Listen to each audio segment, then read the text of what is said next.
Pace a tutti, buonanotte Chiesa. Alziamoci in piedi per adorare il nome del nostro Dio, nostro Signore, Salvatore. Alleluia. Alleluia. Siete pronti per adorare il Signore?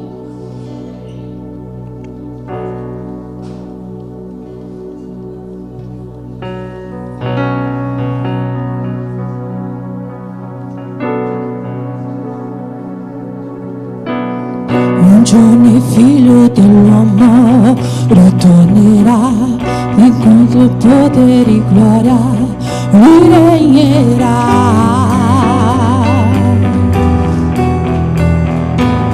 Ma conto il giorno e l'ora, chi la saprà, negli angelini e il figlio, soltanto il Padre. Allora vegliate, pregate, presto sentiremo il grido con lo sposo sopra i monti. Presto sentiremo il grido, andiamo al suo incontro, andiamo al suo incontro. Quando la mezzanotte sarà, è necessario avere la fiamma accesa. Il figlio dell'uomo verrà e chissà se troverà fede intera, fede intera. Un giorno il figlio dell'uomo ritornerà con molto potere e gloria, lui regnerà. Ma conto il giorno e l'ora, ma conto il giorno e l'ora, chi la saprà, negli angelini e il figlio, soltanto il Padre. Allora vegliate, pregate, presto sentiremo il grido con lo sposo sopra i monti. Presto sentiremo il grido, andiamo al suo incontro, andiamo al suo incontro. Mezzanotte sarà, è necessario avere la fiamma accesa. Il figlio dell'uomo verrà e chissà se troverà fede intera, fede intera. Chi la ferma non si sferma, chi la ferma non si sferma, chi la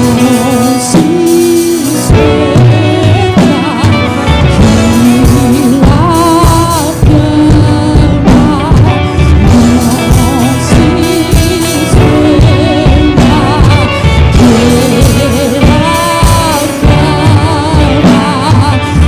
chi la ferma non si sferma. E l'olio non finirà, e l'olio non finirà, e l'olio non finirà, e l'olio non finirà, e l'olio non finirà, e l'olio non finirà, e l'olio non finirà. Quando la mezzanotte sarà, è necessario avere la fiamma accesa. Il figlio dell'uomo verrà e chissà se troverà fede intera, fede intera. Chi la... Tu puoi dichiarare questo? Non si spenga. Chi la fiamma non si spenga. Chi la non si spenga. Chi la non si spenga.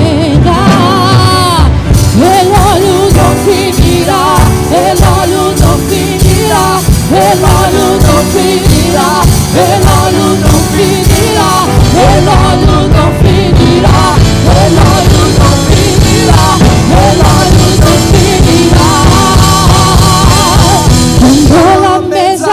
che sarà, è necessario avere la fiamma accesa, il figlio dell'uomo verrà e chissà se troverà fede intera, fede intera. Alleluia, alleluia, chiudete i vostri occhi. Grazie Dio, grazie Signore, grazie per questa sera, grazie per questo momento di essere qui per adorare il tuo nome, Padre, perché solo tu sei santo, solo tu sei meraviglioso, Padre. E ancora una volta siamo qui per dichiarare che il tuo nome è grande, che il tuo nome vive, regna per tutti sempre, che la tua gloria, che la tua presenza possa essere dentro di noi fino alla fine, oh Padre, che possiamo uscire da qui questa sera pieno del tuo spirito, pieno della tua grazia, pieno del tuo amore, oh Padre. Alleluia, ancora una volta dichiareremo che solo tu sei santo, che solo tu sei degno, solo tu vivi per sempre, sempre, sempre, oh Padre. Benedica ognuno di noi che siamo qui questa sera, oh Padre, nel nome di tuo Figlio amato Gesù Cristo. Chiediamo la tua presenza, oh Padre, nel nome di Gesù, Signore. Amen.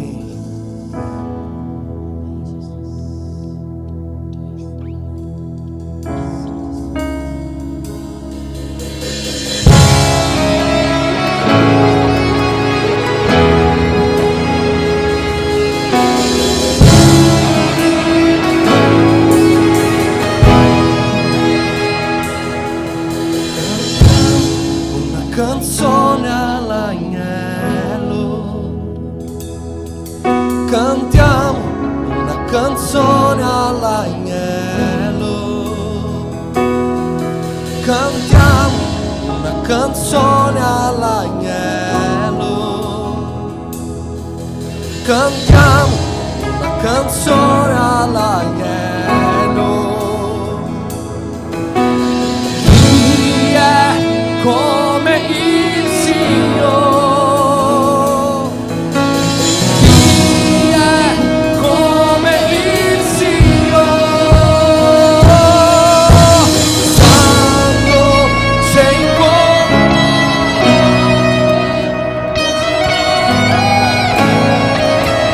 regna sulla terra per sempre. Santo sei incomparabile, non c'è un altro come te. Regna sulla terra in cielo per sempre.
vivi sempre. Gloria, forza, Onore e potenza. Gloria, forza, onore e potenza. Gloria, forza, onore e potenza. Gloria, forza, onore. Gloria, forza, onore e potenza. Gloria, forza, onore e potenza.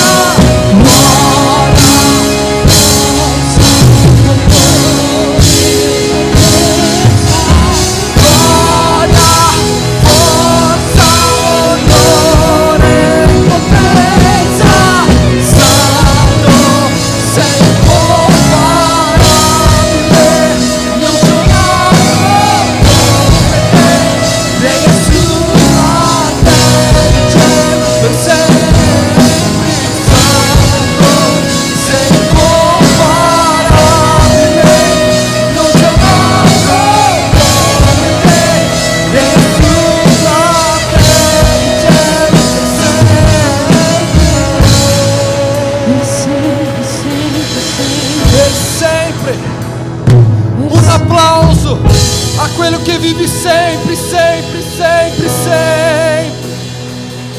Alleluia. Glória ao teu nome.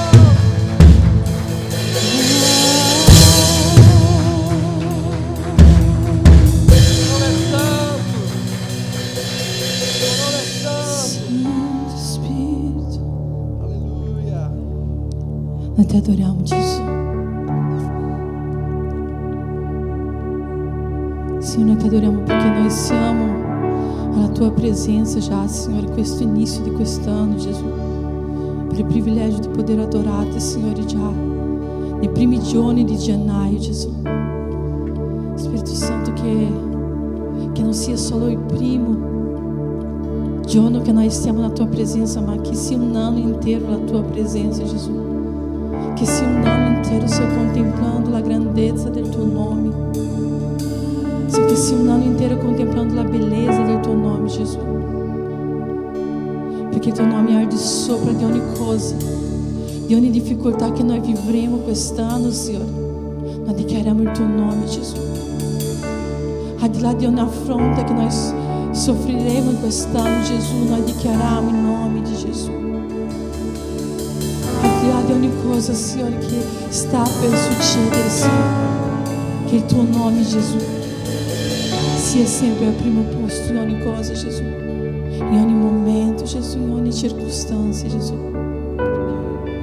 Che il Signore sia l'inizio, che il Signore sia la fine, che il Signore possa essere oggi qua nei nostri cuori, ma che sia anche domani, Gesù, che sia anche lunedì, che sia anche la settimana prossima, i mesi, fino alla fine di questo anno, Gesù.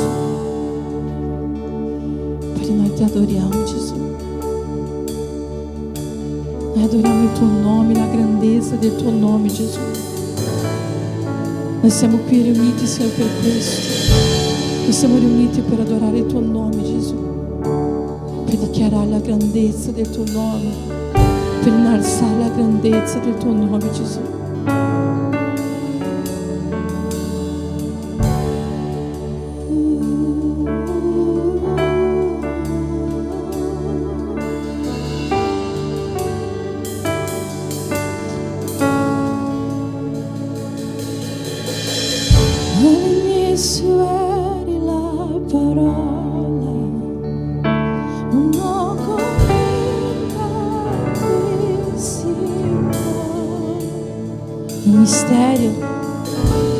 Il mistero della sua gloria si è rivelata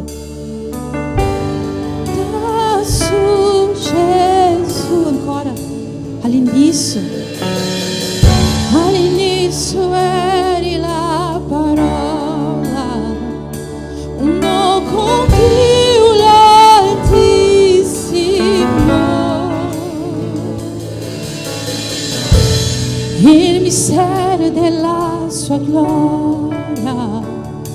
si è rivelata su Gesù.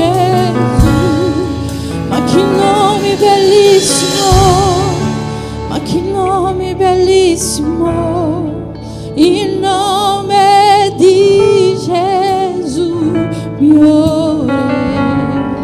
Ma che nome bellissimo, nulla è pari a te. Ma che nome bellissimo, nome di Gesù.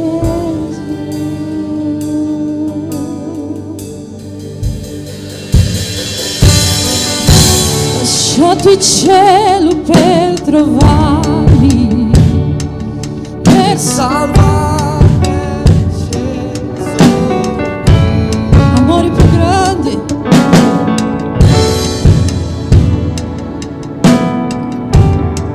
Niente può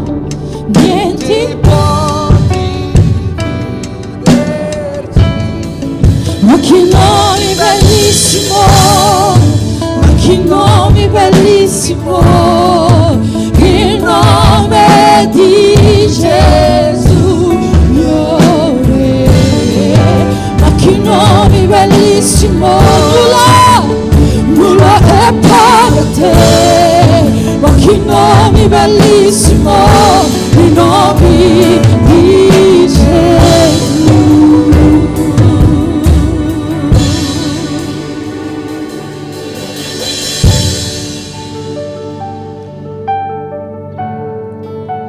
Il cielo e la terra possono passare, ma le tue parole, Signore, non cambieranno mai, Gesù. Noi sappiamo che qua in questa chiesa noi abbiamo tante promesse del Signore sulla nostra vita, sulla nostra casa, sulla nostra famiglia. E noi sappiamo, Signore, che queste promesse non sono svanite, non cambieranno, non passeranno, Gesù, perché le tue parole sono eterne. Quello che è stato detto, Gesù, quello che il Signore ha promesso si compierà, perché il tuo nome è al di sopra di ogni cosa che noi possiamo vedere nella nostra difficoltà, Gesù. Il tuo nome è al di sopra, Signore, di ogni nostra mancanza di fede. Il tuo nome è al di sopra di ogni barriera che possa alzare in questo anno, Gesù. Noi sappiamo che le tue promesse si compieranno. Noi sappiamo questo, Gesù. Noi sappiamo questo perché noi chiamiamo il tuo nome, Gesù. Noi chiamiamo il tuo nome sulla nostra vita. Noi chiamiamo il tuo nome sulla nostra casa. Noi chiamiamo il tuo nome sulla nostra famiglia. Noi chiamiamo Gesù. Noi chiamiamo il tuo nome, Gesù.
Che nome nome bellissimo, nomi. Yeah. Ma che nome bellissimo, nulla è. Ma che nome bellissimo, nome vince la morte, la morte. Il velo è saltato, adesso il cielo clamora, perché risuscitaci, oh sei invincibile,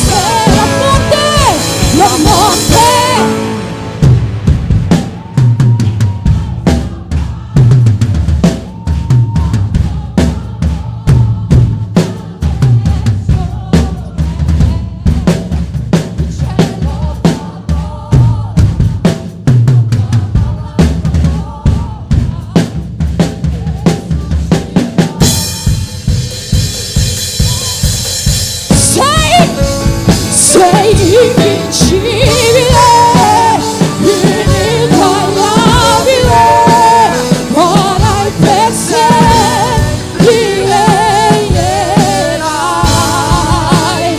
Tu hai il regno, tu hai la gloria, sopra ogni nome solo tu sei. Santo,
Amen. Che inizio di anno con giubilo, in adorazione al nostro Signore Gesù. Facciamo un altro applauso a Lui che merita la nostra adorazione, merita la nostra lode, merita il meglio che noi possiamo dargli fino da oggi, fino dall'inizio di questo nuovo anno.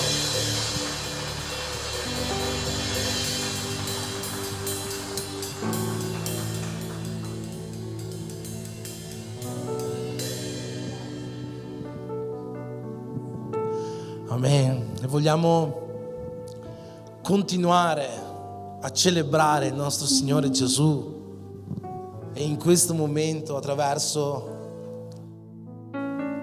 la Santa Cena del Signore cominciamo l'anno in questo modo meraviglioso, così come Gesù stesso ci ha chiesto di ricordarlo, ricordando quando Lui si è sacrificato per noi, è salito su quella croce, per noi ha strappato la sua carne, per noi ha versato il suo sangue, per renderci partecipi della vita piena e eterna insieme a Lui un giorno. E noi vogliamo ricordarlo e celebrarlo per questo.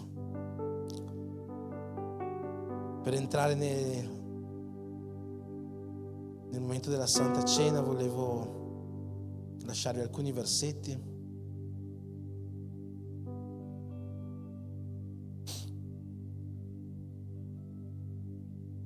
Prima Corinzi 11 del versetto 23 in avanti.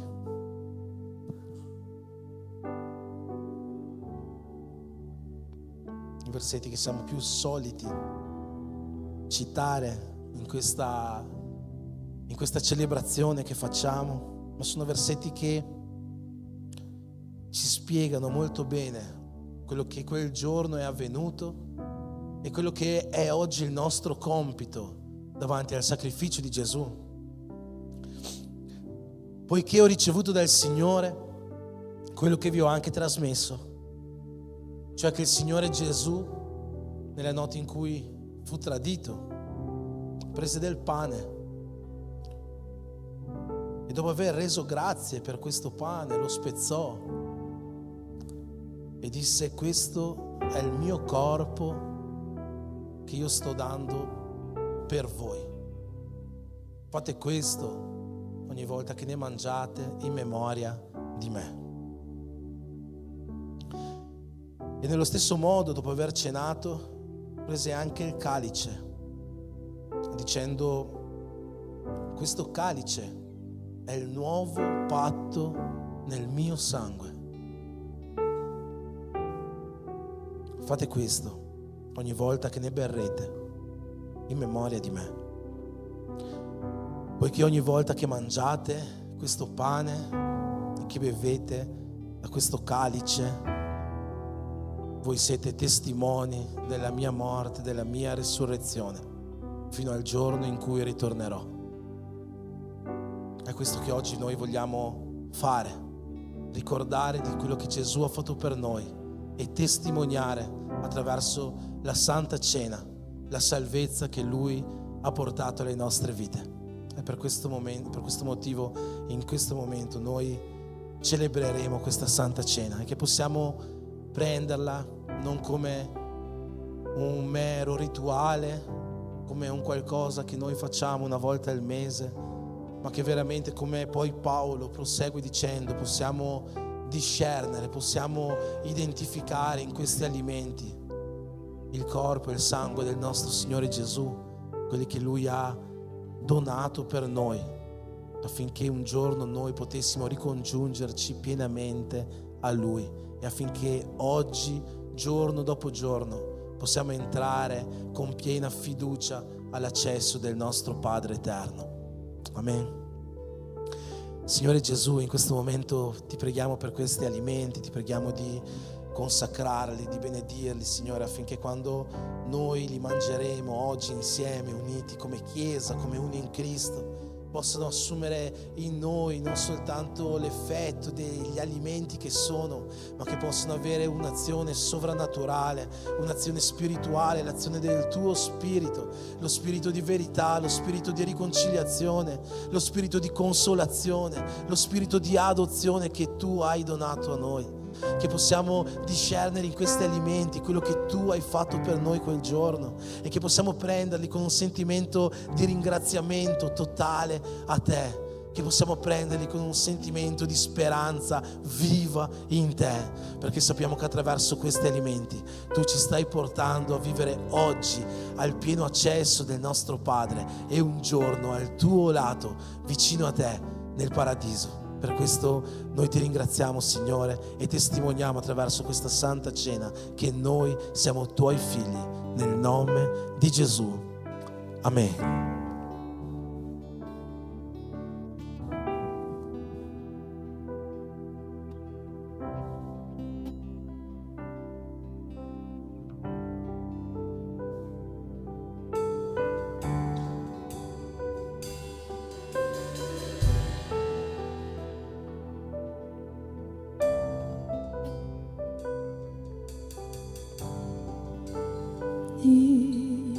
Innalzato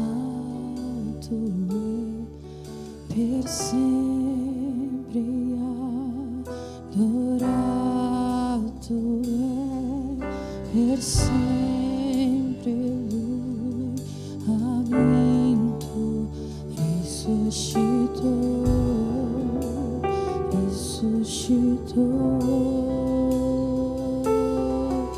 per sempre, innalzato è per sempre, adorato è per sempre. Lui ha vinto, risuscitò.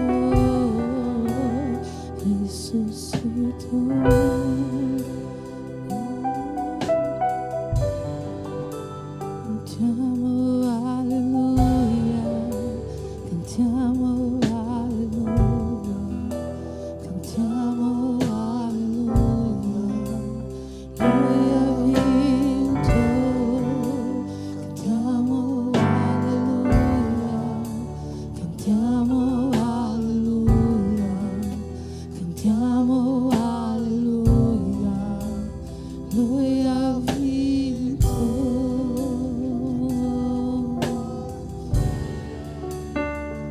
Lui ha vinto, Lui ha vinto,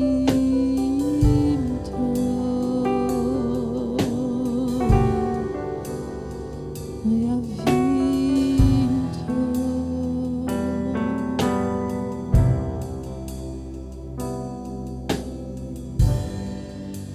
La terra ha tremato, il sepolcro si è mosso, il suo perfetto amore è per sempre. O morte, dove sei?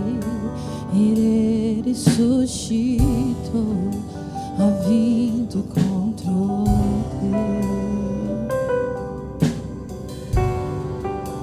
La terra ha tremato, il sepolcro si è mosso, il suo perfetto amore è per sempre.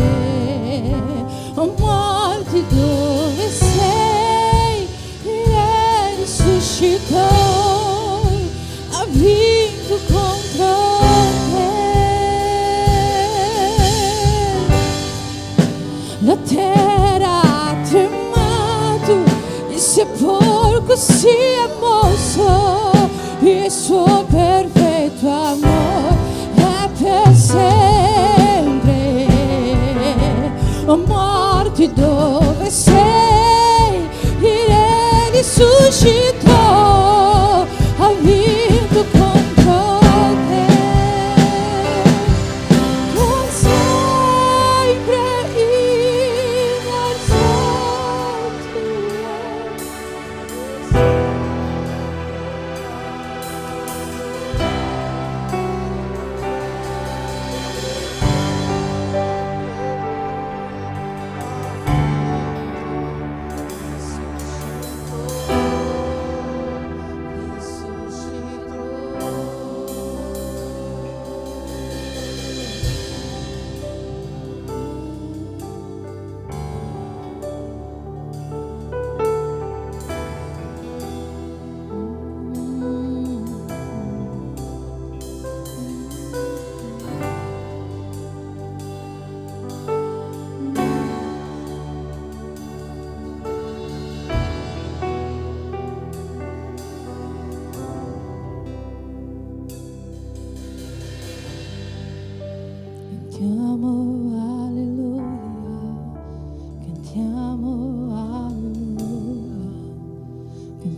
Tutti insieme, così come Gesù ci ha insegnato, prendiamo questo pane che per noi rappresenta il corpo che Gesù ha donato per noi.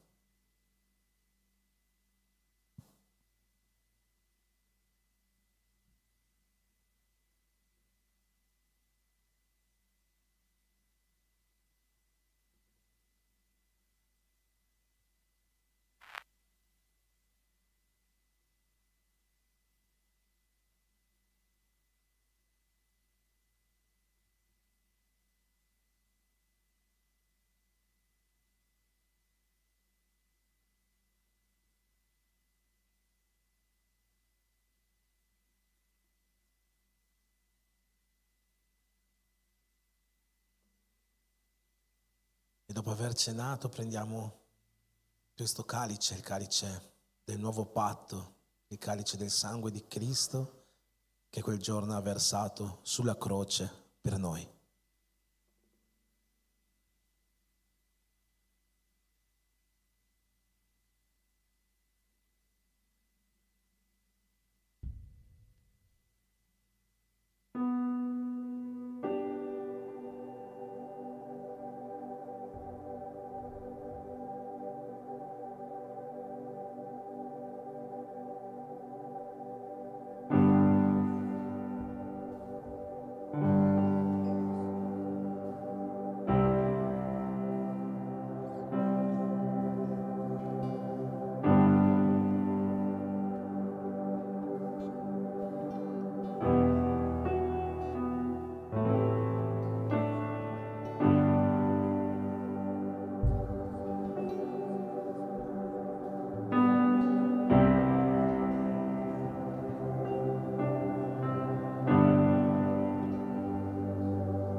a Dio per questo momento, per questa prima Santa Cena di quest'anno.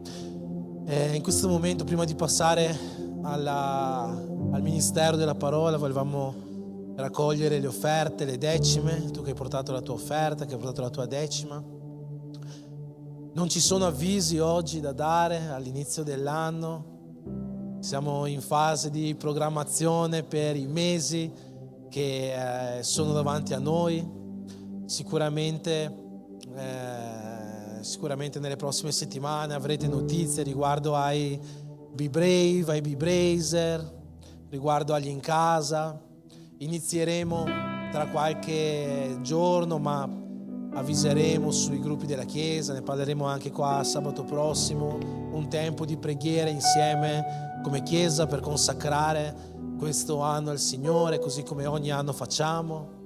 Inizierà il corso Seguitemi tra qualche settimana, ma tutti questi avvisi li daremo più avanti. Ci sarà un caffè con pastori o l'ultima settimana di gennaio o la prima di febbraio. Chi vorrà partecipare, chi non ha mai partecipato, persone che stanno venendo in chiesa da qualche settimana, da qualche mese, vogliono partecipare, un tempo di conoscenza reciproca. Ma daremo tutti questi avvisi nelle prossime settimane, ma arriveranno molti eventi, non preoccupatevi, ci sarà molto tempo per stare insieme e soprattutto per stare alla presenza del nostro Signore Gesù. Ma in questo momento facciamo una preghiera. Tu che hai portato la tua offerta, tu che hai portato la tua decima, ci sarà anche Douglas là in fondo che ti può aiutare con la macchinetta del POS se vuoi fare un'offerta col bancomat. Oggi ci sono alcuni visitanti in chiesa, non sentirti in obbligo di fare niente in questo momento, veramente non sentirti scomodo o pensare che qualcuno ti guardi male, ma tu che invece credi che in questa casa Dio ancora parli, che in questa casa Dio ancora riscatti anime, che nei nostri in casa Dio ancora possa fare tanto per la vita di tante persone, in questo momento sei benvenuto a portare la tua offerta, la tua decima per il mantenimento, il sostentamento di quest'opera. Amen.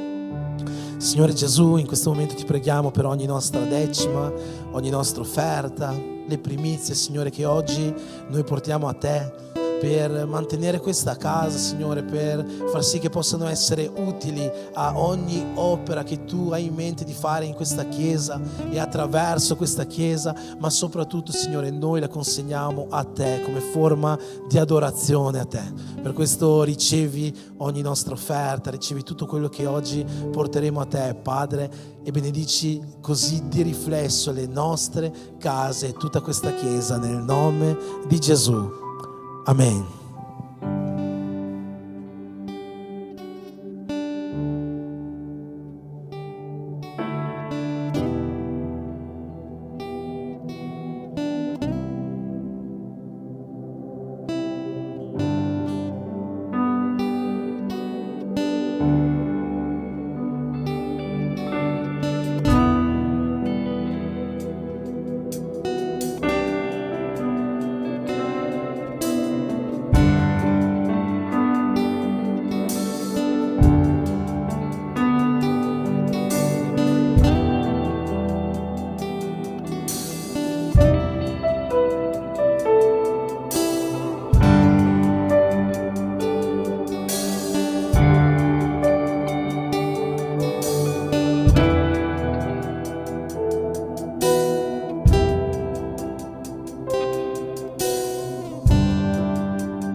Vangelo di Matteo, Vangelo secondo Matteo, capitolo 21.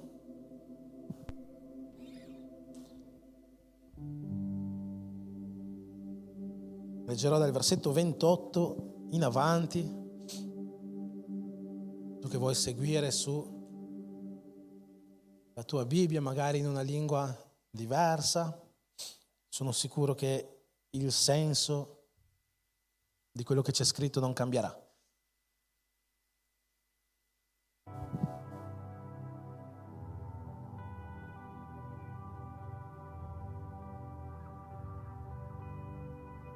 Amen.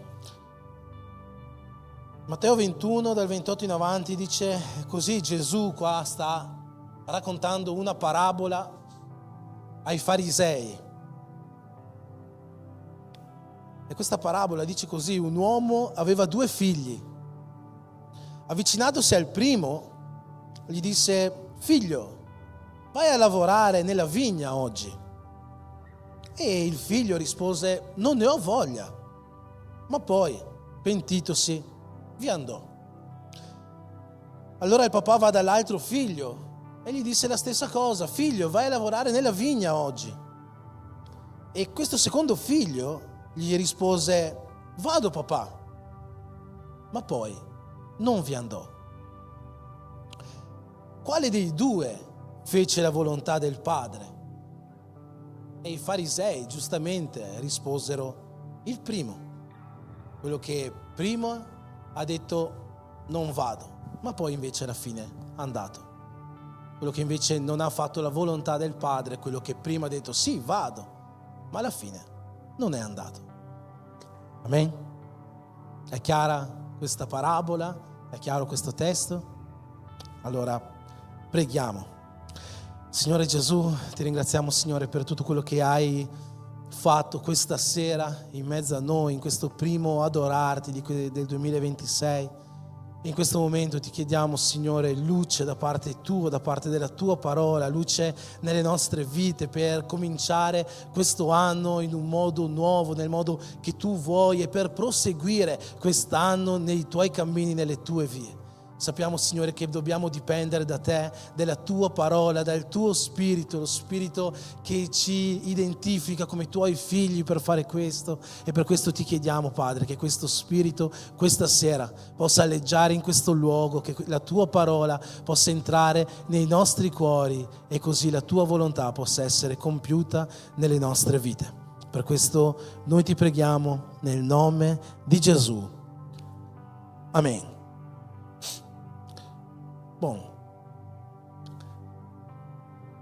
Ho già portato in passato una parola nel primo culto dell'anno che era basata su un episodio che noi troviamo nell'Antico Testamento, che ci parla del re Ezechia.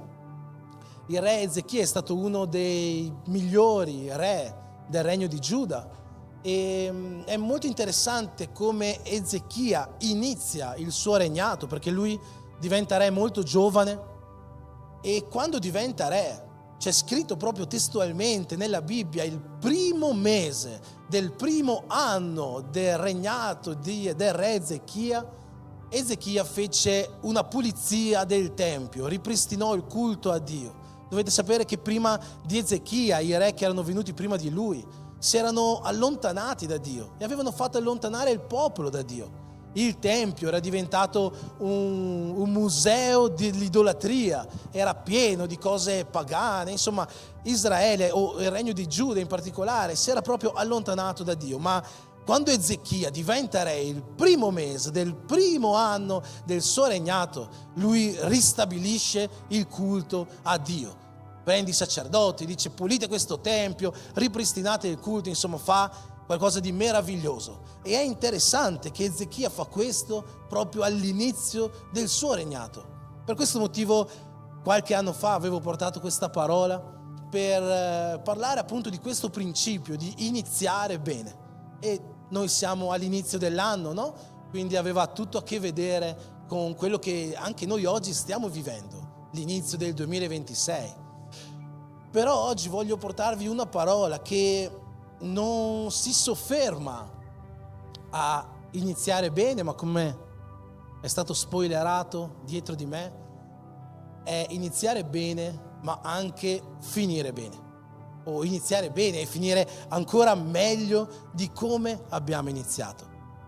Perché la Bibbia, Dio all'interno della Bibbia, ci parla molto spesso dell'importanza sì dell'iniziare bene, come ad esempio nella vita di Ezechia, ma ci parla ancora di più dell'importanza di finire bene.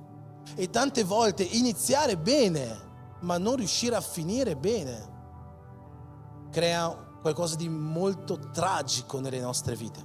Prendiamo ad esempio lo stesso Ezechia. Ezechia ha cominciato veramente bene la sua vita, ma ha finito malissimo. E la discendenza dopo di lui è stata una discendenza che ha allontanato tantissimo il popolo da Dio. Così in ogni ambito della nostra vita, principalmente nell'ambito spirituale, Gesù, quando vedeva che cominciava a avere tanti discepoli intorno a lui, ha cominciato a raccontare parabole, a dire: ragazzi, nessuno costruisce una torre se sa che non ha i soldi di finire questa torre. Ovvero, tu puoi anche cominciare a costruire questa torre, tu puoi cominciare a seguirmi, diceva Gesù. Noi possiamo cominciare bene quest'anno, ma dobbiamo anche finire bene quest'anno. Non possiamo soffermarci all'iniziare bene l'anno. C'è un detto italiano, non so se c'è anche nel vostro paese di nascita, no? Che è: chi ben comincia è a metà dell'opera, no? Si dice che chi comincia bene finirà bene sicuramente, ma non per forza è così. Cominciare bene è importante. Oggi noi abbiamo cominciato bene perché siamo qua alla presenza di Dio, e quindi questo è un buon inizio sicuramente. Ma qualcosa che io voglio passarvi questa sera è che non possiamo fermarci ad oggi, non possiamo fermarci a cominciare bene, non possiamo fermarci a gennaio, a febbraio. Dio vuole che noi cominciamo bene, ma che questo bene lo portiamo in tutto questo 2026 e ovviamente anche dopo del 2026. E la Bibbia ci parla veramente nel suo complesso, nella sua interezza, di quanto è importante non fermarsi, di quanto è importante continuare bene. Paolo, scrivendo ai Galati, i Galati erano una chiesa che Paolo stesso aveva fondato, a cui Paolo aveva insegnato la differenza tra legge e grazia, aveva parlato di fede, aveva parlato di come Cristo ci ha riscattato, aveva parlato della Santa Cena. E a un certo punto Paolo viene a sapere che questi Galati si erano fatti influenzare da altre dottrine, e Paolo scrive a loro una lettera dicendo: Galati, insensati, avete cominciato bene, ma adesso vi siete fermati. Stavate correndo bene, ma adesso vi siete fermati. E quindi non va bene solo cominciare bene. Probabilmente, no, a Capodanno o all'inizio dell'anno le persone fanno dei propositi. Quanti qua magari hanno fatto dei propositi per quest'anno? Leggerò di più la Bibbia, pregherò una volta al giorno almeno, farò qualche digiuno durante quest'anno, anche altri tipi di propositi. E sono tutte ottime cose che noi possiamo e noi dobbiamo fare, veramente dobbiamo farlo, ma tante volte cosa succede con questi propositi? Beh, il proposito più iconico dell'inizio dell'anno è quello della dieta, no? Che come molto spesso avviene, si comincia ma poi non si finisce questo proposito. E così come ogni altro proposito, così come ogni iniziare bene, può essere che noi sì cominciamo bene, ma che poi questo bene non lo portiamo avanti, questo bene non lo facciamo finire, non andiamo fino alla fine dell'anno. E quindi è questo di cui voglio parlarvi un po' oggi. Non possiamo soltanto iniziare bene. È importante iniziare bene? Sì. È importante iniziare subito bene, come fece Ezechia? Sì, è ovvio, è molto importante che da subito noi ci impegniamo nella nostra vita cristiana, nella nostra vita spirituale, ci impegniamo a migliorare il nostro matrimonio, la nostra relazione con i figli, la nostra vita in ogni ambito della nostra vita. È importante che ci impegniamo e che ci impegniamo a partire da subito, se già non lo stiamo facendo. Ma non possiamo poi fermarci. E una grande difficoltà che noi abbiamo è quella di non proseguire i buoni propositi che noi ci siamo messi davanti. Paolo, che aveva questo piacere, penso, per la corsa, no? Come il nostro Paolo. Paolo era un po' come il nostro Paolo. Così come parlava ai Galati, no? Voi stavate correndo bene ma vi siete fermati. Anche lui parla che va spesso a correre, no? E dice alla fine della sua vita, scrivendo a Timoteo: ho combattuto il buon combattimento, ho finito la corsa. No, quindi Paolo ha dichiarato che lui la corsa l'aveva finita e l'aveva finita bene, non si era fermato a metà. E questo è qualcosa che noi come cristiani dobbiamo fare: riuscire non solo a cominciare bene, ma se possibile ancora di più riuscire a finire bene. E do questa parola all'inizio dell'anno, però io credo che questa sia una parola che dovrà risuonarci nel nostro cuore, nella nostra mente ogni mese di quest'anno, perché noi non sappiamo quando potremo fermarci, noi non sappiamo quando la nostra carne vincerà contro lo spirito, noi non sappiamo quando la debolezza ci prenderà il sopravvento su di noi. Noi non sappiamo quando le delusioni faranno sì che noi ci fermiamo. Può essere che sia all'inizio, ma può essere che sia molto più avanti. Può essere che sia in un momento di veramente tristezza e disperazione, ma può anche essere in un momento in cui stiamo veramente bene. Se noi prendiamo ad esempio la Bibbia, i più grandi uomini di Dio sono caduti nei momenti in cui erano all'apice del loro successo. Sono caduti nei momenti in cui erano al massimo della loro spiritualità. Prendiamo ad esempio Davide, no? Il re Davide. Davide non è caduto. Sappiamo che Davide ha peccato, no? E Davide non ha peccato quando era un pastore. Davide non ha peccato quando stava combattendo contro il leone, contro l'orso. Davide non ha peccato quando stava combattendo contro Golia. Quando è che Davide è caduto? Quando il suo regno era già stabilito, quando lui era il re più conosciuto di tutto il Medio Oriente. A quel punto lì, quando era grande, Davide è caduto. Il figlio di Davide, Salomone, è caduto alla fine, verso la fine della sua vita, quando era il più saggio, il più ricco, il più potente di tutti i re del mondo. Nel Nuovo Testamento, Pietro è caduto diverse volte, no? Però se ci facciamo caso, Pietro è sempre caduto quando era al massimo. La prima volta che Pietro è caduto, quando Gesù ha chiesto ai suoi apostoli: secondo voi io chi sono? E Pietro in quel momento riceve una rivelazione da parte dello Spirito Santo, qualcosa di grandioso, di meraviglioso, e gli dice: tu sei il figlio del Dio vivente, tu sei il Cristo, sei il Messia. E Gesù gli risponde: beato sei tu Pietro, perché non è stata la carne, non è stato il sangue a rivelarti questo, ma il mio Padre ti ha parlato e ti ha messo questa verità nel cuore. Pietro era all'apice della sua vita spirituale in quel momento lì, aveva ricevuto una rivelazione pura da parte di Dio. Che cosa succede subito dopo? Satana entra dentro Pietro e Gesù deve scacciare Satana da dentro di Pietro. Subito dopo. Era all'apice, era il massimo della sua vita spirituale e subito è caduto. Quando è stata un'altra volta che Pietro è caduto, si è fermato? Quando ha camminato sulle acque.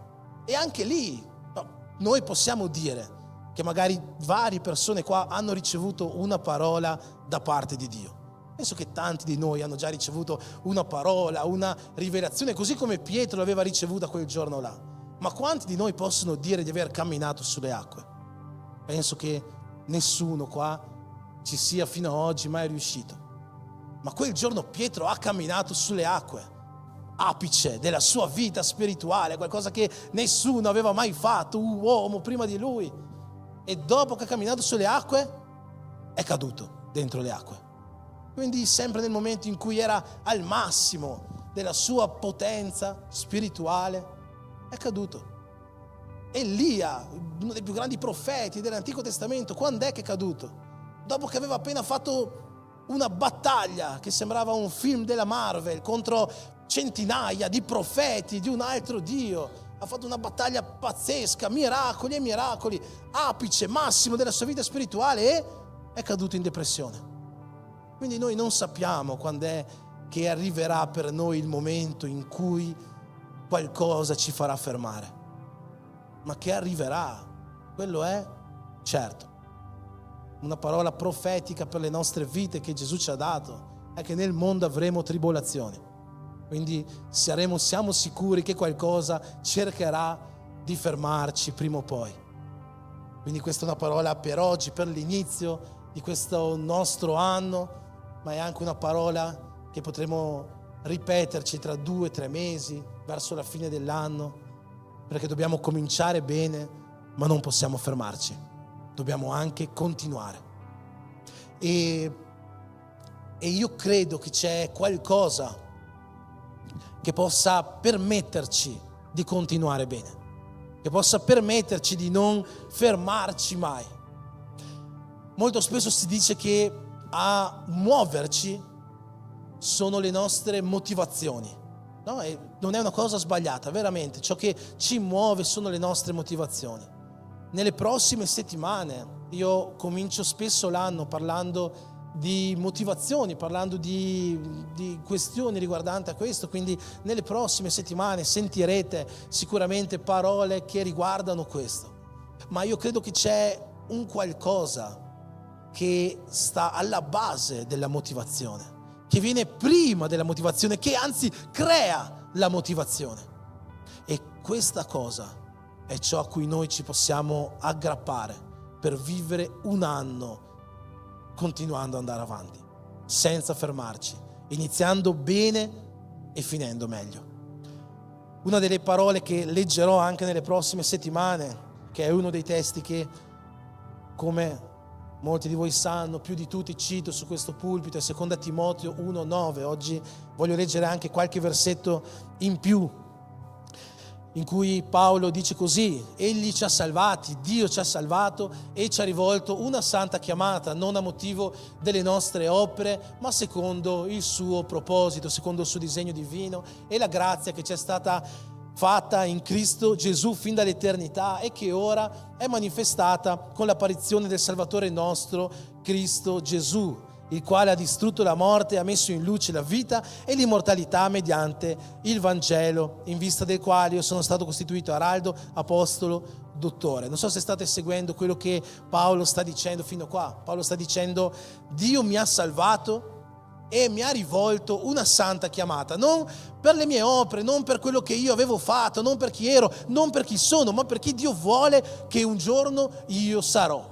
E la grazia che ci è stata fatta in Cristo Gesù, che è venuto al mondo e venendo al mondo ha sconfitto la morte, ha messo in luce la vita e l'immortalità per mezzo del suo Vangelo, e oggi io sono stato costituito araldo, testimone, evangelista, apostolo e insegnante di questo Vangelo. È questo quello che Paolo sta dicendo qua, parafrasando. L'inizio del versetto 12 dice anche: è anche per questo, per tutte queste cose qua, è anche per questo motivo che soffro queste cose. Quindi Paolo sta dicendo: per tutto questo che ho appena detto, io soffro come apostolo, io soffro come cristiano, mi impegno nella vita cristiana. Per questo motivo, queste sono motivazioni che Paolo ci dà. Ma c'è qualcosa, come ho detto, che sta alla base delle motivazioni e che noi troviamo se continuiamo a leggere il versetto 12. È anche per questo motivo che soffro queste cose, ma non me ne vergogno, perché io so in chi ho creduto e sono convinto che Egli ha il potere di custodire il mio deposito fino a quel giorno. Vi faccio un esempio molto semplice, poi ritorniamo al testo. Pensate di notte, state dormendo e vi svegliate con tanta sete, no? Che cos'è che fate? Vi alzate dal letto, andate in cucina e prendete un bicchiere d'acqua, giusto? Perché fate questo? Perché avete sete. Questa è la nostra motivazione, è la motivazione che ci spinge a alzarci dal letto, andare in cucina e bere l'acqua. Ma perché? Perché invece di bere l'acqua non mangiamo un pollo? Così. Perché? Perché noi abbiamo la convinzione che l'acqua ci toglierà la sete. Questa è la nostra convinzione. Per questo motivo andiamo in cucina a bere l'acqua.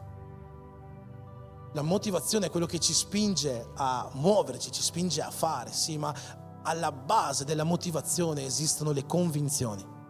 E Paolo sta dicendo: per questo motivo, perché sono stato costituito evangelista, apostolo, dottore, perché Dio mi ha salvato, mi ha rivolto una chiamata, per questo motivo io faccio queste cose. Perché? Perché io sono convinto di colui in cui ho creduto e sono convinto che Lui custodirà, che Lui mi salverà, che Lui terrà il mio spirito fino alla fine, fino a quell'ultimo giorno, per poi portarmi in gloria con Lui. Questa era la convinzione di Paolo, e per questa convinzione lui si muoveva, per questa convinzione lui creava motivazioni che lo spingevano a compiere la sua chiamata.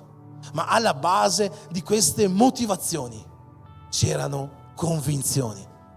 E se noi vediamo all'interno della parola, vediamo tante persone che non solo avevano motivazioni, ma che alla base delle motivazioni avevano queste convinzioni. C'è un versetto, c'è un testo che mi piace tantissimo di Romani, voglio leggerlo con voi, Romani 4, dal 18 in avanti, parla di Abramo. E dice così: Abramo, sperando contro speranza, credette per diventare padre di molte nazioni, secondo quello che gli era stato detto: così sarà la tua discendenza. Senza venir meno nella fede, egli vide che il suo corpo era invecchiato, aveva quasi 100 anni, e che sua moglie Sara non era in grado di essere madre perché era sterile. Però davanti alla promessa di Dio, Abramo non vacillò per incredulità, ma fu fortificato nella fede e diede gloria a Dio, pienamente convinto che quanto gli era stato promesso, che quanto egli ha promesso è anche in grado di compierlo.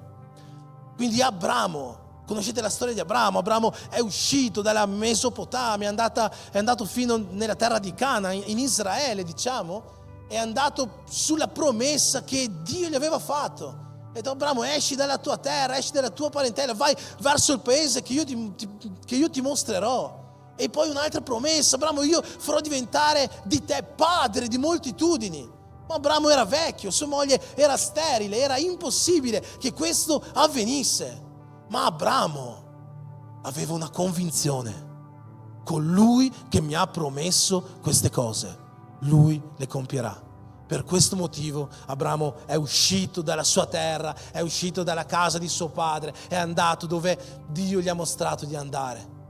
E non c'era modo fisicamente, razionalmente, di dire sì, questo avverrà, di dire io riuscirò a arrivare in questa terra che non so neanche qual è, una terra che Dio mi mostrerà. Non c'era modo per lui avere una discendenza numerosa come le stelle del cielo, come la sabbia del mare. Non c'era modo, lui era vecchio, sua moglie era sterile. Ma l'inizio di questo testo ci dice che Abramo, sperando contro speranza, non c'era speranza, ma Abramo ha sperato anche quando non c'era più speranza. E cos'è che gli ha permesso di fare questo? Lui era convinto che quel Dio che gli aveva fatto quelle promesse, quel Dio le poteva compiere. Ultimamente abbiamo sentito tante volte anche su questo pulpito negli ultimi anni, ma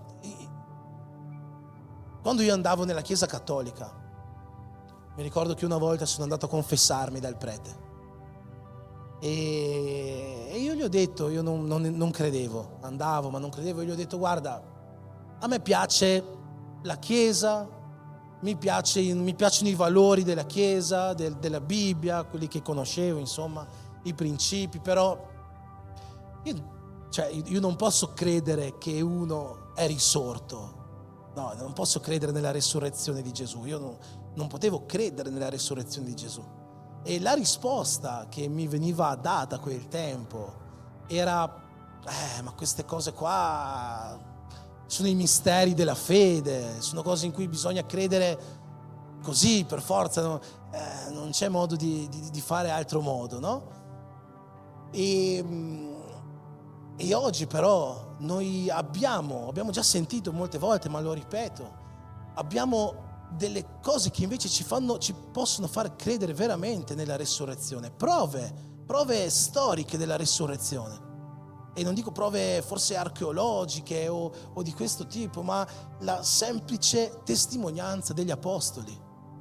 Noi sappiamo, secondo la tradizione, secondo relati storici, di come gli apostoli hanno vissuto la loro vita dopo che Gesù è asceso in cielo.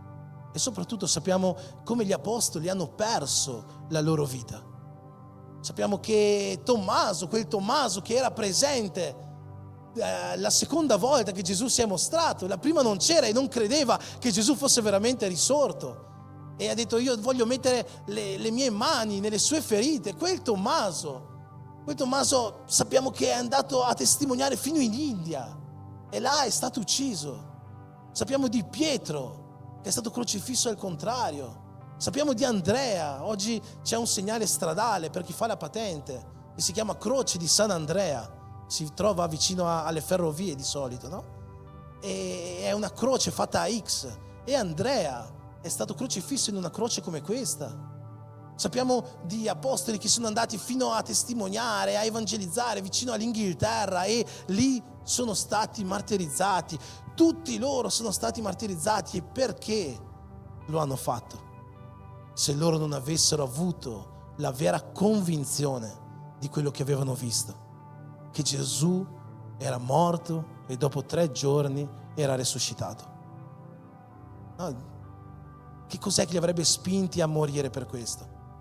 L'unico che non è morto è stato Giovanni, ma sempre secondo la tradizione sappiamo che Giovanni è stato buttato in un pentolone pieno di olio bollente.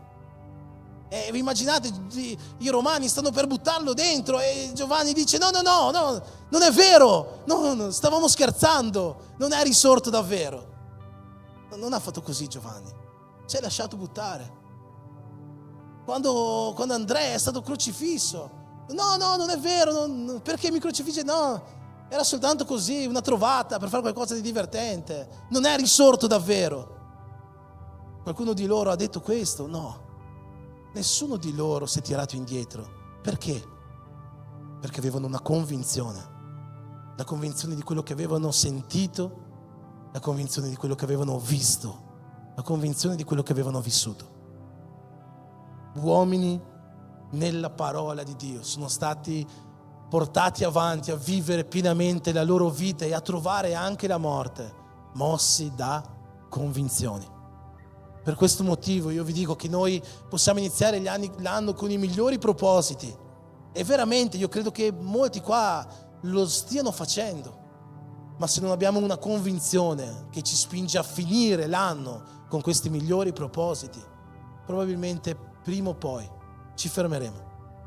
Probabilmente saremo come quel figlio di cui abbiamo letto all'inizio, che ha detto: sì padre, io vado, ha cominciato bene, ma poi alla fine non è andato. E non è tanto importante quanto cominciamo, quanto piuttosto è importante come noi finiremo. Per questo motivo, per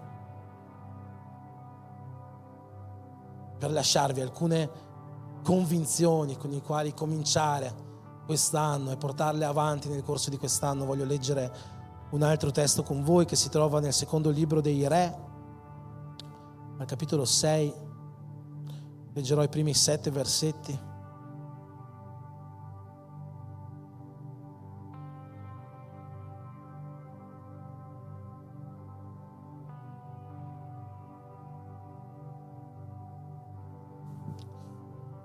Questo è un episodio della vita del profeta Eliseo, forse non è il più conosciuto, ma è uno dei miracoli che questo grande profeta ha fatto. Eliseo è stato discepolo del profeta Elia, successore del profeta Elia, e non c'è all'interno di tutta la Bibbia, veramente non c'è, almeno per quello che noi abbiamo di relazione, di miracoli, non c'è nessun altro uomo all'interno della Bibbia che ha fatto così tanti miracoli come Eliseo al di fuori di Gesù, o miracoli che si avvicinano a quelli che Gesù stesso fece. E questo è uno di questi miracoli, forse non è il più eclatante, il più clamoroso, come quando Eliseo ha risuscitato un morto, ma questo testo ci può dare alcune indicazioni sulle convinzioni che noi possiamo avere. I discepoli dei profeti dissero a Eliseo: ecco il luogo dove noi ci raduniamo in tua presenza, è troppo stretto per noi. Lasciaci andare fino al Giordano, ciascuno di noi prenderà là una trave e ci costruiremo un locale dove possiamo riunirci. Qua praticamente sta succedendo che i discepoli di Eliseo, questa piccola chiesa, si stava riunendo in un luogo, ma questo luogo era diventato troppo piccolo, la chiesa era cresciuta, e quindi chiedono il permesso a Eliseo di andare a prendere della legna per costruire una chiesa più grande.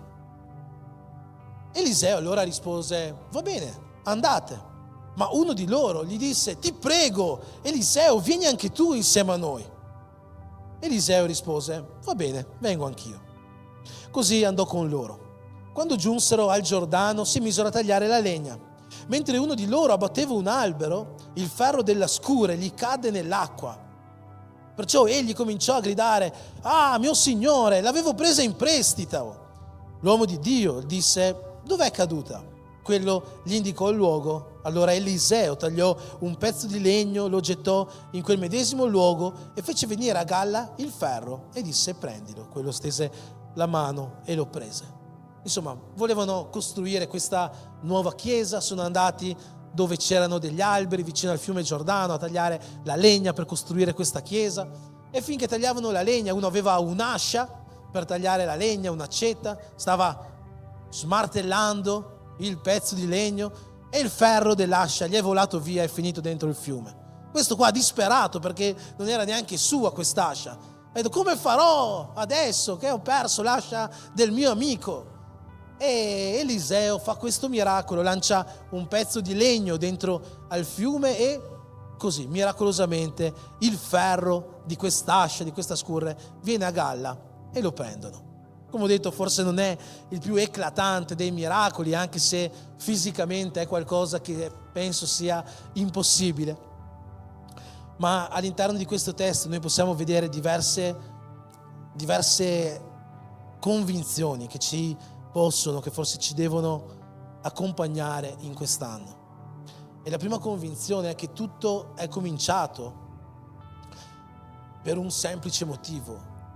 I discepoli volevano una chiesa più grande dove riunirsi ad adorare Dio. I discepoli volevano stare alla presenza di Dio. E questa è una convinzione che deve vivere in noi e che ci deve accompagnare ogni giorno della nostra vita. Non c'è luogo migliore che stare alla presenza di Dio. Non c'è luogo migliore. Alla presenza di Dio noi possiamo trovare conforto. Alla presenza di Dio noi possiamo trovare restaurazione. Alla presenza di Dio noi possiamo trovare allegria, felicità. Tutto questo alla presenza di Dio. Davide scrive un salmo dicendo: alla tua destra ci sono delizie di allegria, alla tua presenza c'è l'allegria. E se noi abbiamo questo nel nostro cuore, se noi sappiamo che alla presenza di Dio veramente noi possiamo sentirci pieni, possiamo sentirci realizzati, che quando siamo tristi, abbattuti, alla sua presenza noi possiamo trovare conforto. Se questa convinzione ci accompagna in tutto questo anno, sapete, noi sapremo sempre dove andare a chiedere aiuto. Oggi ci sono molte persone che non sanno dove andare a chiedere aiuto, che non sanno dove andare a trovare la gioia, la vera allegria. E per questo vanno dove il mondo gli consiglia di andare, vanno dove là fuori gli dicono di andare. Ma quello che c'è là fuori non ti darà mai una vera gioia, non ti darà mai una vera allegria. Forse momenti di momentanea felicità, forse una falsa consolazione, ma solo alla presenza di Dio noi saremo veramente realizzati. Solo alla presenza di Dio noi troveremo la pace, solo alla sua presenza, in questo luogo, in questa casa, ma anche nelle nostre case, dovunque la presenza di Dio regna e è reale, noi lì troveremo pace, gioia, consolazione, riposo, ristoro, freschezza, abbondanza, prosperità, tutto ciò di cui noi abbiamo bisogno, tutto ciò di cui noi abbiamo bisogno. C'è un uomo all'interno della Bibbia che è il re Davide, e sapete, non c'è niente per Davide che importava di più della presenza di Dio. C'è questo episodio che in realtà non c'è all'interno della Bibbia, ma io mi immagino questa conversazione quando Davide diventa il re di Israele, no? La prima cosa che Davide vuole fare, che cos'è? Vuole portare l'arca dell'alleanza a Gerusalemme. Perché? Perché l'arca dell'alleanza rappresentava la presenza di Dio a quel tempo. E io mi immagino Davide che va dal capo delle sue guardie, dal capo dell'esercito, e gli dice: ho una grande riunione ministeriale, no? Va dal capo della riunione ministeriale, ho una grande idea per cominciare bene questo nostro regno. La prima cosa che dobbiamo fare sarà qualcosa che porterà prosperità a Israele, sarà qualcosa che ci farà vincere ogni battaglia, sarà qualcosa veramente di fondamentale. Io mi immagino il capo delle guardie incuriosito che dice: Davide, a cosa hai pensato? Vuoi aumentare l'esercito? Hai pensato a nuove macchine da guerra per andare a conquistare i Filistei? E Davide dice: no, qualcosa di meglio, qualcosa che porterà prosperità a Israele. Vuoi costruire nuove infrastrutture? Vuoi aumentare le case, palazzi, grattacieli? È questo? No, qualcosa di meglio. Io voglio portare la presenza di Dio in mezzo a noi. Perché se la presenza di Dio è in mezzo a noi, tutto ciò di cui noi abbiamo bisogno lì sarà soddisfatto. Se la presenza di Dio è in mezzo a noi. Per questo, questa prima convinzione che io voglio lasciarti, che tu possa veramente farti accompagnare da questo in tutto quest'anno. Alla presenza di Dio tu puoi trovare tutto ciò che cerchi. E quando ti sentirai triste, quando succederà quella cosa che vorrà farti fermare, quando arriverà quella tribolazione, quando arriverà qualsiasi cosa sia, non dimenticarti che alla presenza di Dio potrai trovare consolazione, pace, ristoro, gioia.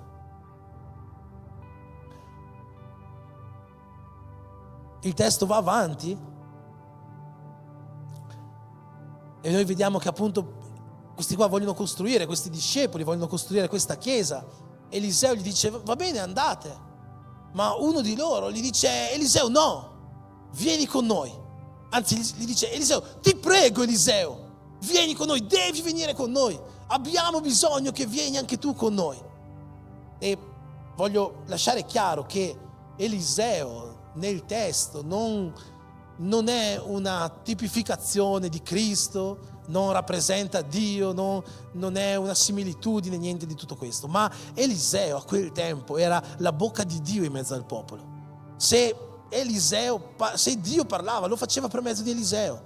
Se Dio agiva, lo faceva per mezzo di Eliseo.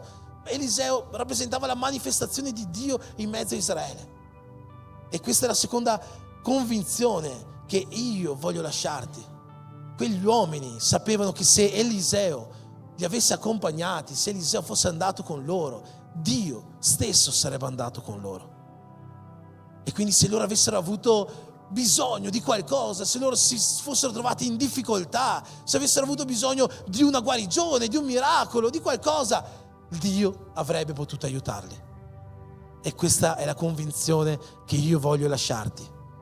Con Dio tu puoi vincere ogni battaglia. Nel 2026 troverai tribolazioni, troverai sfide, certo, troverai prove, certo, troverai battaglie, senza dubbio. Gloria a Dio per le battaglie, gloria a Dio per le afflizioni. È la Bibbia che lo dice, non sono io. Ma in ognuna di queste tu puoi stare certo che se Dio è con te, nessuno potrà sconfiggerti. Se Dio è con te, nessuna afflizione potrà abbatterti. Se Dio è con te, nessun gigante, nessun ostacolo, niente di tutto questo potrà fermarti. Potrai cominciare bene e finire bene se Dio sarà con te. E questa è una convinzione che tu devi avere. La presenza di Dio è dove io devo stare. E Dio deve essere con me ogni giorno di quest'anno, perché se Lui è con me, niente mi sarà impossibile. Questo è qualcosa che deve vivere, questa convinzione, questa verità deve vivere nei nostri cuori. C'è un episodio all'interno del libro di Giosuè. Giosuè doveva entrare nella terra promessa, anzi no, scusate, era ancora prima di Giosuè. Dovevano entrare per la prima volta il popolo di Israele nella terra promessa. E c'era Mosè a capo del popolo, manda 12 esploratori nella terra promessa, vi ricordate? 10 di loro tornano indietro con delle brutte notizie.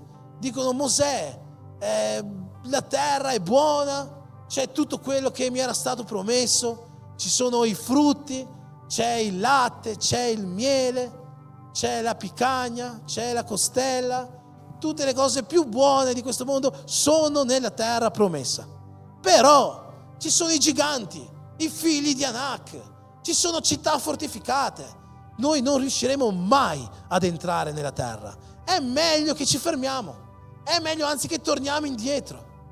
Ma 2 di questi 12 esploratori, Giosuè e Caleb, tornano indietro con un altro messaggio e dicono: è vero, ci sono i giganti, ci sono le città, affronteremo battaglie in questa terra promessa. Affronteremo difficoltà, affronteremo avversità, ci saranno cose che vorranno farci fermare, senza dubbio. Ma se Dio c'è favorevole, ci farà entrare in questa terra.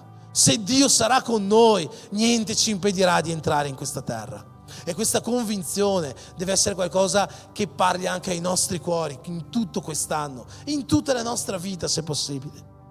Se Dio è con noi, non c'è ostacolo che ci può fermare. Se Dio è con noi, non c'è difficoltà che ci potrà fermare.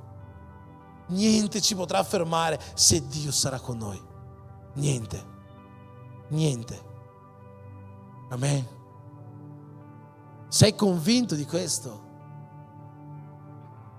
Sai, se tu porti questa convinzione nel corso di quest'anno, ogni proposito che tu ti sei messo in questi primi giorni, tu riuscirai a compierlo, perché ogni volta che qualcosa cercherà di fermarti, e non sarà soltanto qualcosa di esterno, anzi sarà di più qualcosa di interno. Sarai tu stesso che dirai: no, oggi non ce la faccio proprio a pregare, no, oggi non ce la faccio proprio a far finta di niente. Se mia moglie si arrabbierà con me, le risponderò male. Oggi non ce la faccio proprio a far finta di niente.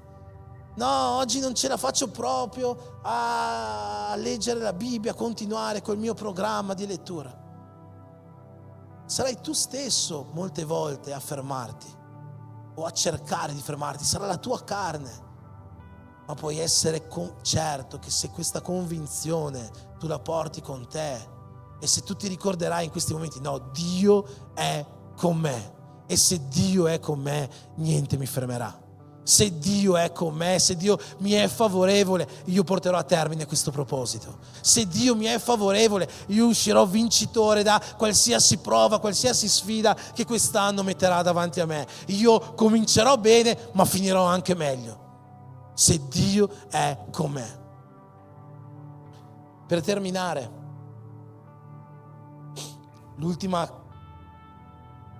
convinzione che noi dobbiamo portarci dietro in quest'anno, e forse è la più importante di tutte, e vorrei che non fosse una banalità nella tua vita. Noi vediamo che questo uomo ha questo ferro, quest'ascia che gli casca dentro il fiume, e Eliseo fa questo miracolo e fa tornare il ferro su, no? Fa tornare il ferro a galla. Ora noi sappiamo che i miracoli non li facciamo perché noi siamo bravi, giusto? I miracoli, le guarigioni non li facciamo perché noi oggi ci svegliamo e diciamo oggi ho voglia di fare un miracolo, oggi ho voglia di guarire un cancro. Oggi, no, non siamo noi che facciamo queste cose. Chi fa questo è Dio, e magari lo fa per mezzo di noi. Quindi se quel giorno Eliseo ha fatto questo miracolo, in realtà il miracolo non l'ha fatto il buon vecchio Eliseo, il miracolo l'ha fatto Dio. E secondo voi perché Dio ha fatto questo miracolo? Secondo voi quando questo uomo ha perso il ferro è caduto dentro al fiume, Dio da lassù si è messo le mani nei capelli e ha detto: no, il ferro, gli volevo così bene, mi manca tanto, adesso facciamolo tornare su. È successo questo? No? Dio non si è importato, secondo me, non so secondo voi, ma secondo me non si è importato con il ferro. Dio si è importato con quell'uomo che era disperato perché quell'ascia gli era caduta dentro il fiume. Dio si è importato con quell'uomo. E sapete una cosa che è curiosa di questo testo? Che noi non sappiamo. Io l'ho chiamato quell'uomo. Noi non sappiamo quell'uomo come si chiamava. Noi non sappiamo chi fosse. Compare una volta all'interno della Bibbia e non compare mai più. E questo ci fa capire una cosa, che a Dio non interessa il nome di questa persona, che lo Spirito Santo non è interessato a mettere il nome di questa persona. E se non gli è interessato, un motivo c'è. Perché se fosse caduta l'ascia di Davide, oggi noi staremmo pensando: è l'ascia di Davide, per forza Dio l'ha tirata su. Se fosse caduta l'ascia di Paolo, apostolo Paolo, diremmo: era l'ascia dell'apostolo Paolo, per forza Dio l'ha tirato su, è uno che era un super della fede, no? Ma qua l'ascia è caduta a uno di cui noi non sappiamo neanche il nome, noi non sappiamo chi sia.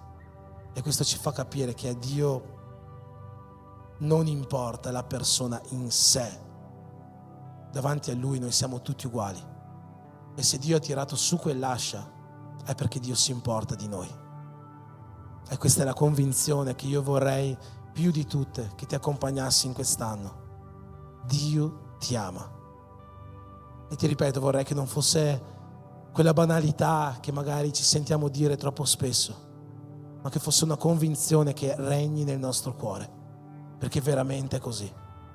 Dio ti ama. Dio ti ama da prima che tu ti convertissi. Dio ti ama da prima che tu nascessi. Dio ti ama da sempre. Ho già parlato qua di una ricerca che mi era piaciuta tantissimo, di cui avevo letto diverso tempo fa. Noi sappiamo che Davide è diventato re di Israele e è stato successore del re Saul, e Dio ha tolto Saul dal trono di Israele perché Saul aveva commesso un peccato.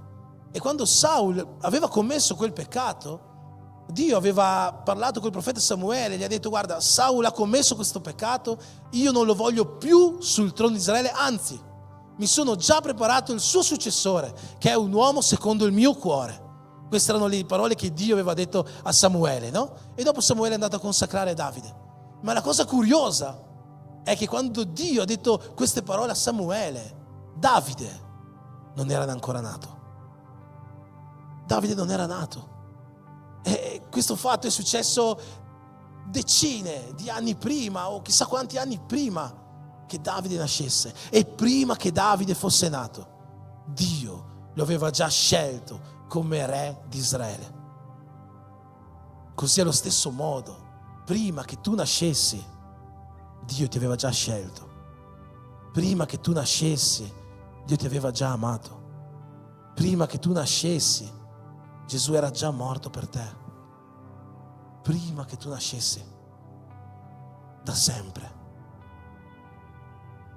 Se noi abbiamo questa convinzione, sapete, niente veramente niente ci potrà fermare. Paolo, l'apostolo Paolo, aveva questa convinzione e nella lettera ai Romani dice così: io sono più che vincitore in tutte queste cose, sono più che vincitore nella persecuzione, sono più che vincitore nella sofferenza, sono più che vincitore in qualsiasi cosa brutta che mi succeda, perché sono convinto che né morte, né spada, né infermità, né principati, né potestà, né nudità, niente di quello che può succedere al mondo, né persecuzione, nessuna di queste cose mi può separare dall'amore di Dio che è in Cristo Gesù. Niente mi può separare da questo amore e per questo sono più che vincitore. Per questo motivo io ti dico, se tu hai questa convinzione che Dio ti ama, tu comincerai bene e finirai meglio, perché niente di quello che quest'anno potrà arrivare potrà separarti dall'amore di Cristo. Niente potrà separarti dal suo amore. Niente. Questo amore infinito che Lui ha per te, questo amore con il quale Lui si è donato per te.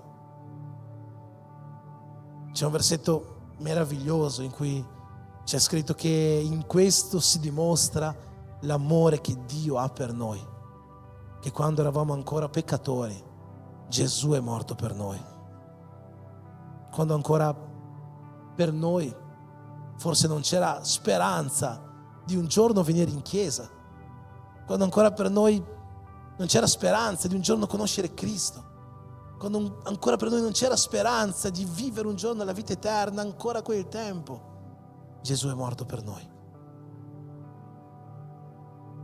Posso chiederti di alzarti in piedi, così andiamo verso la fine.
Non basta iniziare bene, è importante senza dubbio, ma quello che più di tutto dobbiamo fare è riuscire a finire bene la nostra corsa, è riuscire a finire bene quest'anno e gli anni che verranno dopo di questi, senza cadere, senza fermarci, senza che niente possa ostacolarci.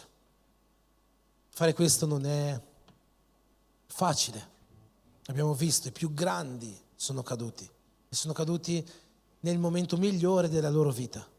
Si sono fermati quando avevano tutto quello che potevano avere. E non lo so se per noi la difficoltà in questo anno arriverà domani, o forse è già arrivata ieri, o se arriverà a metà anno, se arriverà verso la fine. Quello che so è che se noi abbiamo le giuste convinzioni, non c'è niente che ci potrà fermare. Anche quando tutto sembrerà dirci di no, con le giuste convinzioni noi potremo sperare contro speranza. Sperare quando non ci sarà niente in cui sperare. Con la certezza che il Dio che ha fatto promesse alle nostre vite porterà a termine quelle promesse. Con la certezza che il Dio che ci ha chiamati, che ci ha salvati, è il Dio che vuole conservarci fino all'ultimo giorno, con la convinzione che soprattutto Dio ci ama. Hai questa convinzione vera? Perché purtroppo tante volte l'amore di Dio per noi è diventata una banalità nella nostra vita. Ah, lo so che Dio mi ama, e allora Le cose brutte succedono lo stesso, è vero. Le cose brutte succedono anche se Dio ci ama. Ma se abbiamo questa convinzione che niente e mai nessuno riuscirà a fermare l'amore che Dio ha per noi, se abbiamo questa convinzione, come dice Paolo, noi già siamo più che vincitori. E quest'anno sarà una passeggiata, camminare in novità di vita, camminare nelle sue vie dove Lui vuole che noi camminiamo. E sapete una cosa? C'è qualcuno che ci insegna a cominciare bene e finire meglio. C'è qualcuno che ci insegna pienamente a non fermarci anche quando forse tutto direbbe fermati. E quel qualcuno è Dio. E non è Dio quando ha creato il mondo, non è Dio quando ha aperto il Mar Rosso, non è Dio quando ha fatto queste cose sovrannaturali. È Dio quando ha scelto me e te, quando ha deciso di amarci, quando ha deciso di morire per noi. In Filippesi 1,6 Paolo scrive così: io ho questa fiducia che colui, cioè Dio, che ha cominciato una buona opera in noi, ha il potere di portarla a termine. Dio non si fermerà. Dio non si fermerà. Colui che ci ha scelto, colui che ci ha amato fino dal principio, colui che ha cominciato in noi una buona opera, colui che ci ha portato a Lui, che ci ha riscattato, colui che ci ha fatto scendere nelle acque del battesimo, colui che ci ha dato lo Spirito Santo e ci ha fatto provare qualcosa di inspiegabile dentro di noi. Questa persona non si fermerà, ma la buona opera che ha cominciato in noi la porterà anche a termine. Dio ci insegna questo. E sapete, io leggendo questo versetto oggi, visto che parlavamo di convinzioni, ho provato a pensare quale sarà la convinzione di Dio che lo spinge ad andare avanti in questo. Che cos'è che lo spingerà a non fermarsi con noi? Perché io mi sarei già fermato con me, non so te. Io con me mi sarei già fermato e mi sarei fermato tante volte e tanto tempo fa. E forse giorno dopo giorno io mi fermerei con me se fossi in Dio. Qual è la sua convinzione che lo spinge a proseguire la buona opera in noi, anche quando non ci vedo niente di buono da proseguire? E non lo so, forse nella pazzia che è la pazzia del Vangelo, in fondo Dio ha questa speranza che noi veramente possiamo diventare simili a Lui e che di gloria in gloria possiamo migliorarci per raggiungere quella glorificazione che ci aspetta quel giorno, che giorno dopo giorno, in qualche modo, attraverso i Suoi consigli, attraverso la Sua parola, attraverso il Suo Spirito, noi possiamo cambiare le nostre vie, possiamo ravvederci dai peccati che quotidianamente commettiamo, possiamo cambiare il nostro modo di pensare, possiamo sforzarci a piegare qualche minuto in più le nostre ginocchia durante la settimana. Forse Dio ha fede in questo e questa convinzione lo spinge a continuare ad amarci e a proseguire la buona opera in noi.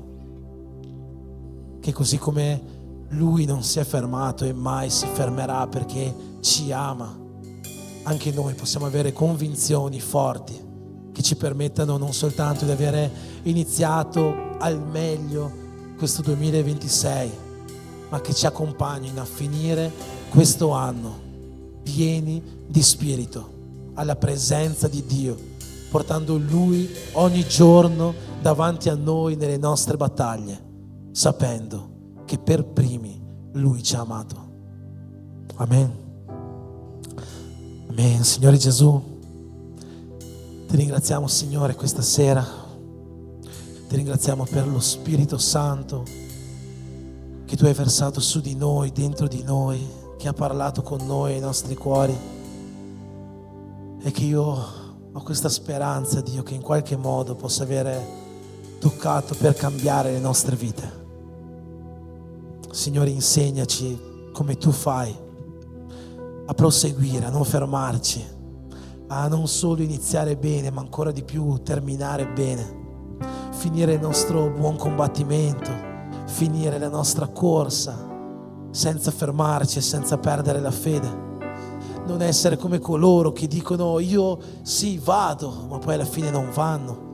Non essere come coloro che iniziano, ma a metà del cammino si perdono. Che noi, attraverso le convinzioni che Tu questa sera ci hai dato, possiamo essere fermi su di Te, la roccia dei secoli, la roccia della nostra vita, e possiamo continuare ad avanzare in quest'anno dietro a Te, sapendo che alla Tua presenza c'è gioia, alla Tua presenza c'è sicurezza, alla Tua presenza c'è consolazione, alla Tua presenza c'è tutto ciò di cui abbiamo bisogno. Dietro a Te, sapendo che in Te noi siamo più che vincitori, sapendo che in Te noi possiamo ogni cosa, sapendo che niente è impossibile a coloro che camminano dietro a Te. E soprattutto, Signore, che ogni giorno di quest'anno questa frase possa risuonarci nel cuore, la certezza, la convinzione che Tu ci ami. Nel nome di Gesù, Signore, metti queste convinzioni nel nostro cuore e attraverso di queste benedici questo anno della Tua Chiesa, dei Tuoi figli e delle Tue figlie, nel nome di Gesù. Amen.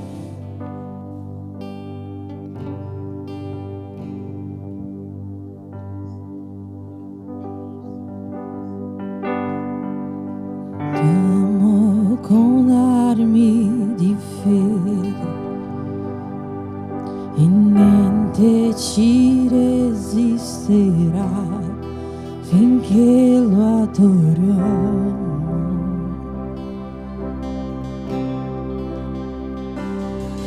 E tutte le difficoltà il nostro Dio le vincerà, noi lo adoriamo.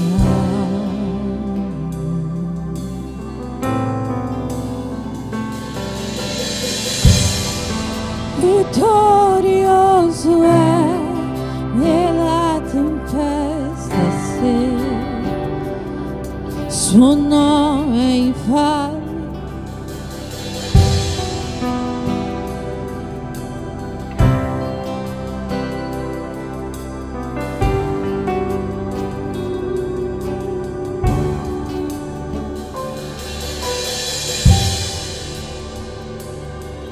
L'inferno non trionferà e nulla ci impedirà, noi lo adoriamo.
sei, suo nome è infallibile, i regni cambiano, ma Dio non cambia mai, suo nome è immutabile,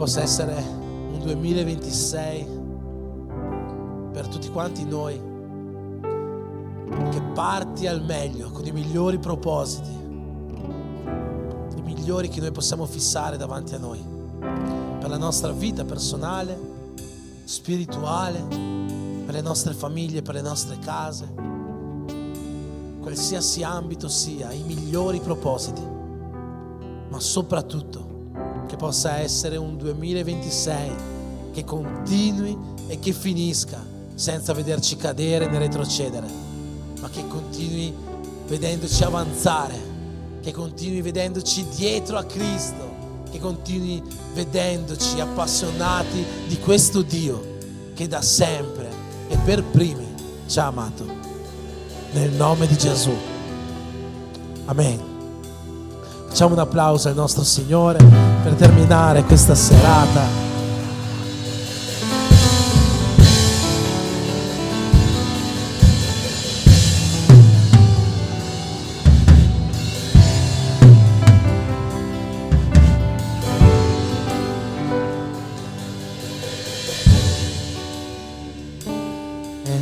Possiamo accendere le luci.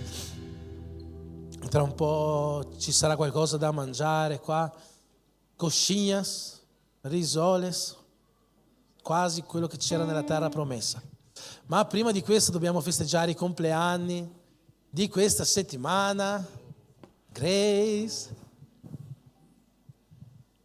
Qualcun altro che ha compiuto gli anni in questa settimana, da sabato scorso fino a oggi? Nessuno a fine anno? Solo Grace. Anniversario di matrimonio? Nessuno si sposa a gennaio?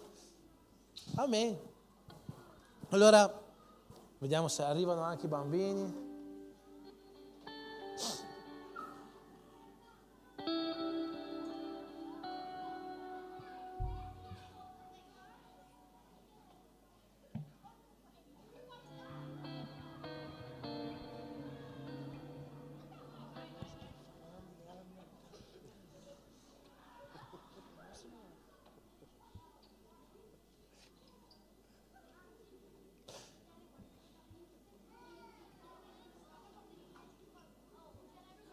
Amen.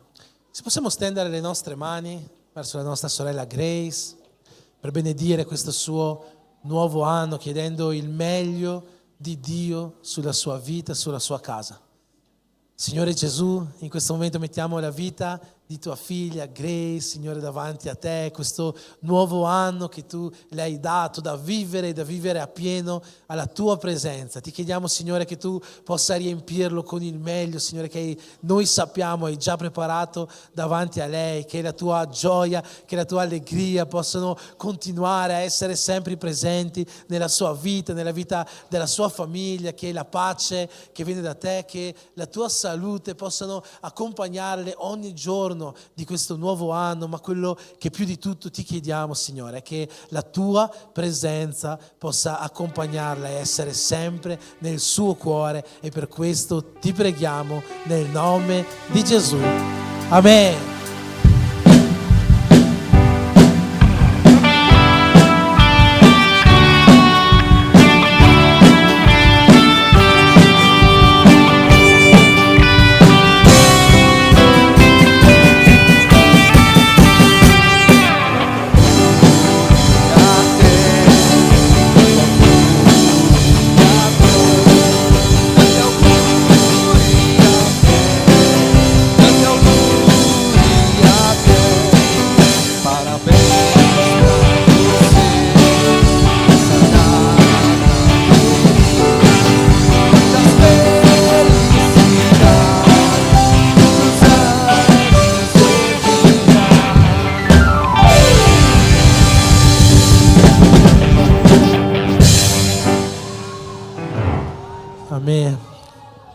questa stessa benedizione possa accompagnarci, accompagnare noi, accompagnare le nostre famiglie in tutta questa settimana, che la gioia del nostro Signore Gesù, che l'allegria che viene da Lui possa essere sempre presente nelle nostre case, che la sua pace, che la sua salute possa provvedere ad ogni malattia, ad ogni infermità, che la sua presenza possa essere sempre con noi, e chiediamo che l'amore di Dio Padre, questo amore infinito che Lui ha per noi, che la grazia di suo Figlio Gesù Cristo e che la comunione dello Spirito Santo sia con tutta la Chiesa, e in quanti siamo, noi siamo